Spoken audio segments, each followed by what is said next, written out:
Now I'm going to demonstrate how to use two colors. If you've never read a chart before, you want to check out your symbols key. The blank squares are the main color and the gray is the contrast color. So our first stitch, we're always going to read from right to left. So our first stitch is in this bottom corner. And it's going to need to be a contrast stitch. So I'm going to pick up my contrast color yarn, knit the first stitch, drop it, and then I'm going to take the main color for the next two stitches,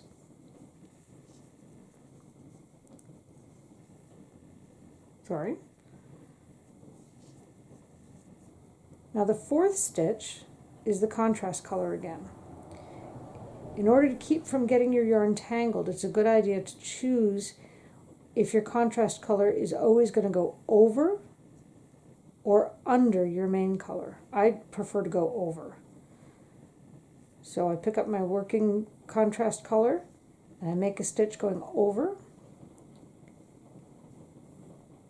And then it's important to pull to the right a little bit to make sure that your stitches are not too tight, and pull the other color between them together. So if I were to make this really tight, these would get scrunched up and I'd have sort of ridges on my finished knitting. So I want to keep them nice and loose, and I do that by always pulling my stitches a bit to the right after I knit them when I'm working with two colors. So here I go back to my main color, which is going to go under, and I'm going to knit that, and as I knit I pull these to the right so that it stays spread out. If you keep the stitches on the right hand needle spread out, you're going to be just fine. And my contrast color is going to go over the top for two,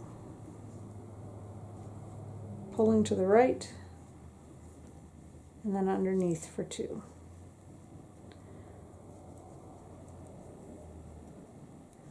I want to just go around to the next needle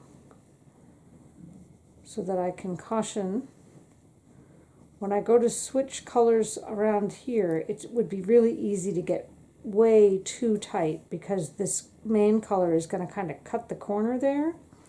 So you just want to make sure you leave it still loose enough so that you're not bunching up these two contrast color stitches right there.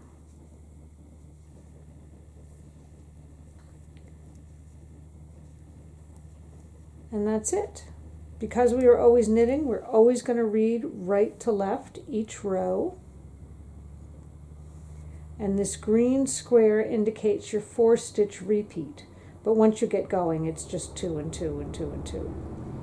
And that's all you need.